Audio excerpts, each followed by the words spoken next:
back to Washington, covering Congress and the president's push for what he calls the one big beautiful bill. That budget bill adopted in the House after Speaker Mike Johnson and the president had to make some calls to Republican holdouts. After canceling the vote, the House sent members home just to have them return around minutes later and finish the job. So who held out only to get calls from the president? Well, here they are. In the end, everyone you see here switched positions, except for Congressman Thomas Massie from Kentucky there. He was the sole Republican member to vote no. Moments ago, President Trump got this question about what this bill means for your Medicare, Medicaid, and Social Security. The spending bill that passed last night aims to cut $2 trillion. Right. Can you guarantee that Medicare, Medicaid, Social Security will not be touched? Yeah, I mean, I have said it so many times, you shouldn't be asking me that question. Okay? This will not be read my lips. There won't be read my lips anymore. We're not going to touch it. Now, we are going to look for fraud.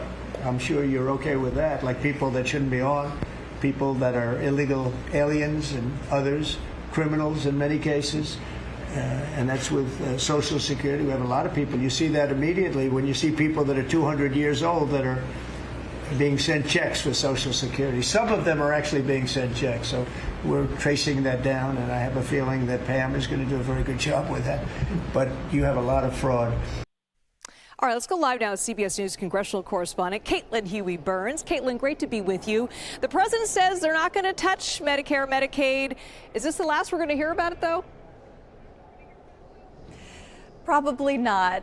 What he has said today is something that he has been saying for weeks now, that he doesn't want to touch these programs. The thing is, the trick is that this bill that was passed by the House last night, it does not mention Medicaid, but what it does do is it directs the various committees across the House that are dealing with spending cuts to find savings. And it especially tasks the House Commerce Committee, which oversees Medicaid, Medicare, and other programs, to find over $800 million in spending. So that's a lot of money. That's a lot of cuts that they want to make, and that money has to come from somewhere. So there have been proposals to at least look at Medicaid and other programs as well to see if there are ways to get those savings. Now, I asked the Speaker of the House, Johnson, yesterday if he could unequivocally rule out that they won't touch Medicaid. And he said what the president said today, which is that we want to look at waste, fraud, and abuse. The question is, if you tackle all of that, does that equal $800 billion in spending cuts and savings? That remains an open question. The devil is in the details, and you're going to see kind of this highlighted moving forward. And I should note, this is going to be a long process. What they passed yesterday was really just the start. It's just a blueprint, a framework. Now begins the really difficult work of actually putting in policy, and that also has to get a vote eventually too. Yeah, speaking of that vote, Speaker Johnson receiving praise from the president with this Truth Social post, but this wasn't an easy win, to say the least. And now, as you mentioned, we got to see what happens in the Senate. Can we expect a fight? That's right. I mean, before they can even get to any policy prescriptions here, you're right, they have to meld it with the Senate version, and they are two very different bills. So they are going to have to work on getting something that they can agree to. I mean, one sticking point is wanting to extend the Trump tax cuts, whether to make them permanent, whether to make them temporary. That's a sticking point, among other things. But looking at that House vote, Republicans could only afford to lose one vote yesterday, and they did. The margins are just so narrow. Their majority is just so fragile. So you can understand why we've seen the president issue executive order after executive order, working with Elon Musk to try to shrink the size of government. It's very difficult to get some of this stuff actually through Congress, but a lot of the priorities that the president wants have to be funded by Congress. So they have to pass something in order to fund what the president wants in terms of taxes, in terms of immigration, in terms of military spending and so forth. That has to go through Congress. The question is, can they all get on the same page? And we know that there is no political incentive at all for Democrats to get on board with anything.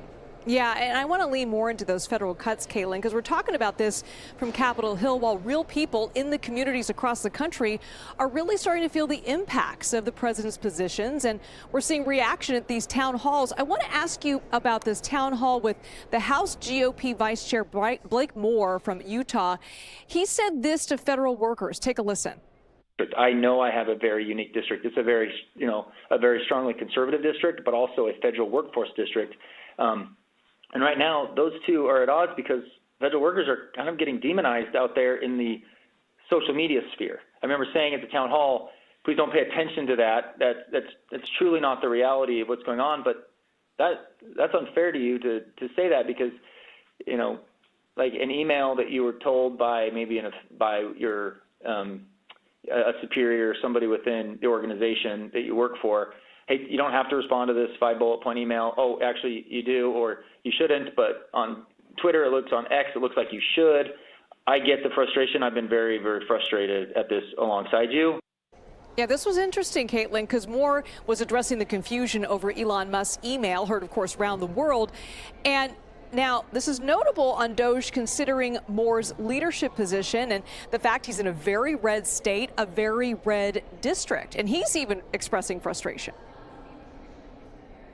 Yeah, not only is he from a very conservative district, he's also a co-chair of the DOJ caucus in the House. So he mentioned in that town hall that he was on board with the idea of DOJ, but the way in which they are going this essentially with an axe instead of a scalpel is kind of the metaphor that we're hearing up here on Capitol Hill is starting to become worrying for him and some other lawmakers. This is the kind of age-old clash up here on Capitol Hill where you have conservatives wanting to cut the scope and size of government, but also fearful of those specific cuts in their individual states or districts and what it does to industries and jobs there. But what's new here is Republicans are in a little bit of a tough spot here because they want the federal government to shrink. They want the executive branch to have, some power here, but they're also dealing with some of the backlash in their states. Now, we're keeping an eye on these town halls to see if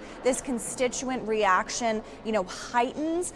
You're not really seeing Republicans up here, by and large, really, waving their arms around about this, but they are quietly and more subtly expressing some concerns. But also to pick up on Moore's comments about the ways in which federal workers have been demonized, and I should note federal workers make 80% of them are across the country, not just here in the DMV area. The way in which they've been demonized, he said yesterday, we also heard from House Republican leaders who were kind of putting forth that rhetoric. And so there has been some concern about the way in which these workers are being treated versus the messaging coming from some lawmakers. And now we know that these concerns could continue, and we're seeing obviously developments here. And the big question is kind of how these lawmakers address it at home and whether it does reach a point where they have to become, the lawmakers themselves have to become a little louder on this.